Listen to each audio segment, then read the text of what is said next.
కానీ బీజేపీ కాంగ్రెస్ ఒక్కటే ఢిల్లీకి ముఖ్యమంత్రి పదే పదే పోతా ఉన్నాడు, అక్కడ పోయి మోదీ దగ్గర మోకరిల్లుతున్నాడు అనేది బీఆర్ఎస్ నాయకులు చెప్తా ఉన్నారు. ఎన్నిసార్లు పోయినా ఢిల్లీ నుంచి రూపాయి పట్టుకురాలే సీఎం రేవంత్. ఇప్పుడు ఒక ముఖ్యమంత్రి రాష్ట్రానికి ముఖ్యమంత్రి రేవంత్ రెడ్డి గారు అడగంది అన్నం కూడా పెట్టది తల్లి అన్నట్టు. ఇలా మీరైనా మేమైనా ఇంటికి పోగానే తల్లి భార్య ఆకలి అవుతుందంటే అన్నం పెడతారు, లేట్ అయిపోతుంది.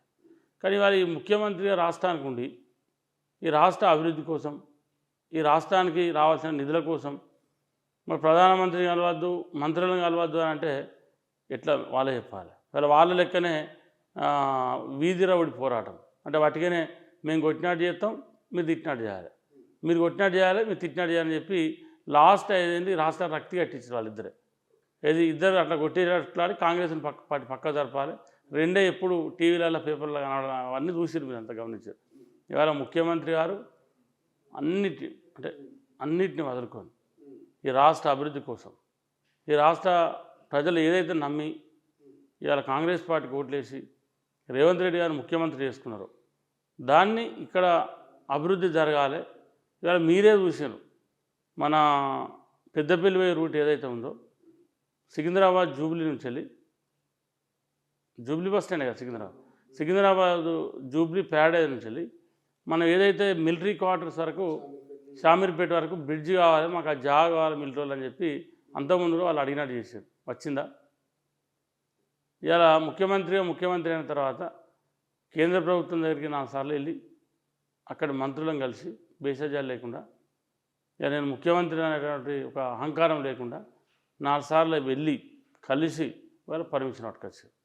4 రోజులు టెండర్లు వెళ్తారు అంటే ఒక 2-3 ఏళ్ళలో కంప్లీట్ అవుతుంది.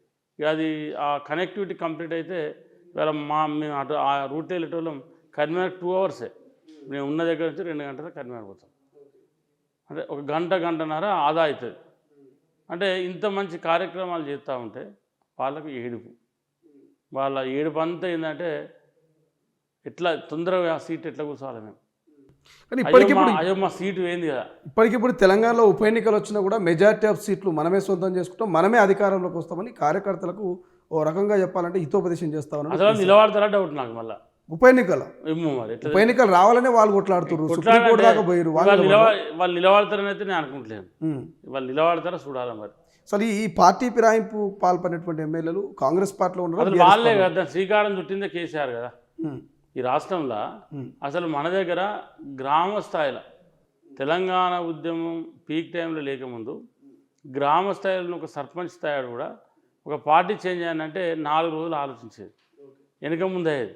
అసలు దానికి ఆజ్యం పోసి అసలు ఫిరాయింపులకు మార్గాన్ని సుముఖం చేసిందే వాళ్ళు కదా. అంటే ఈ రాష్ట్రంలో ఫిరాయింపుల కారకులే వాళ్ళు కదా. అసలు దీనికి అంతటి కారణం టీఆర్ఎస్ పార్టీ కదా. అంటే వాళ్ళు చేసినప్పుడు మంచిగా, ఇంకో పార్టీ ఉన్నప్పుడు చెడ. వాళ్ళకు దాని మీద మాట్లాడే నైతిక హక్కు లేదు. ఈ రాష్ట్రాన్ని అన్ని విధాలుగా నాశనం చేసిందే వాళ్ళు, రాజకీయ వ్యవస్థను పూర్తిగా ఖరాబ్ చేసింది వాళ్ళు.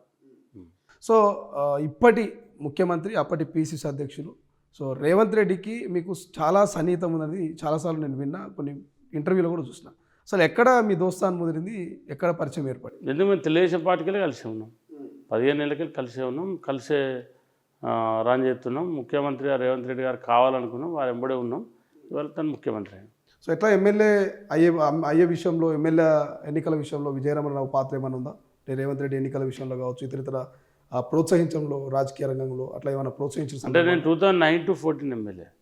నేను ఎమ్మెల్యే అయిన తర్వాతనే రేవంత్ రెడ్డి గారికి అటాచ్ అయినాం తెలుగుదేశం పార్టీలో. ఓకే, మళ్ళీ అందరం కలిసి రేవంత్ రెడ్డి గారి నాయకత్వంలో కాంగ్రెస్ పార్టీలో జాయిన్ అయ్యి మేము ఫైట్ చేసినాం. రేవంత్ రెడ్డి గారికి ఉన్న చరిత్రతోని, వారికి ఉన్నటువంటి ఇమేజ్తోని ఇవాళ వారు పిసిసి అధ్యక్షుడు అయ్యారు. వారి కష్టంతో మేము ఎక్కడ మీటింగ్ అయినా ఏదైనా వారికి చేదోడుగా వాదోడుగా ఉన్నాం. వారు కష్టపడరు, ఇవాళ ముఖ్యమంత్రి అయ్యారు. ఒక ఇంటర్వ్యూలో చూస్తాను, నేను ముందే అనుకున్నా రేవంత్ రెడ్డి ఏదో ఒకటి అవుతారని చెప్పి. 100% ఉమ్మడి రాష్ట్రంలో ఉన్నప్పుడే అనుకున్నాను. ఎందుకు అనిపించింది రేవంత్ రెడ్డిని చూస్తే? అంటే రేవంత్ రెడ్డి గారి దగ్గర పట్టుదల ఉంది, ప్రజలలో ఇమేజ్ ఉంది, తర్వాత కొట్లాడే దమ్ ఉంది, ధైర్యం ఉంది, శక్తి ఉంది. ఇవాళ నాయకునికి కావాల్సింది ఒక ధైర్యంతో పాటు సమయస్ఫూర్తి, ఒక ఇష్యూ మీద దాన్ని ఎన్లైజ్ చేసేటువంటి కెపాసిటీ ఉన్నటువంటి ఏ లీడర్కైనా ఆ అవకాశం ఉంటుంది ఎప్పుడో ఒకసారి. అది రేవంత్ రెడ్డి గారి దగ్గర పుష్కలంగా ఉన్నాయి. రేవంత్ రెడ్డి గారికి 100% ముఖ్యమంత్రి అయ్యేటువంటి ఇది ఉంది కాబట్టి ఇవాళ వారు ముఖ్యమంత్రి కావాలి. ఎందుకంటే కాంగ్రెస్ పార్టీలో తక్కువ టైంలో మీరు గమనిస్తూ ఉంటే 40-50 సంవత్సరాల నుంచి కూడా ఆ పార్టీని పట్టుకుని ఉన్నారు. 5-6 సార్లు ఎమ్మెల్యేలు అయిన ఉన్నారు. ఇవాళ 2017 సంవత్సరంలో కాంగ్రెస్ పార్టీలో జాయిన్ అయినాం మేము. అంటే ఎలక్షన్స్ 1 ఇయర్ ముందు. తర్వాత 2021-22లో రేవంత్ రెడ్డి గారు పీసీసీ అధ్యక్షుడు. అంటే ఆయన చేరినాక కేవలం 4-5 సంవత్సరాలనే పీసీసీ అధ్యక్షుడు, 4 ఇయర్స్. పీసీసీ అధ్యక్షుడు అయినాక 2 సంవత్సరాలకే ఇవాళ 6-7 నెలల్లో ముఖ్యమంత్రి కావాలి. అంటే ఎంత చరిష్మా ఉంది, ఎంత నాలెడ్జ్ ఉంది అనేది అది మనం గమనిస్తే అర్థమైపోతుంది. ప్రపంచంలో ఏ మూల ఏ క్షణం ఏం జరుగుతుందో వేగంగా తెలుసుకోవడానికి తొలి వెలుగు వాట్సాప్ ఛానల్ని ఫాలో చేయండి.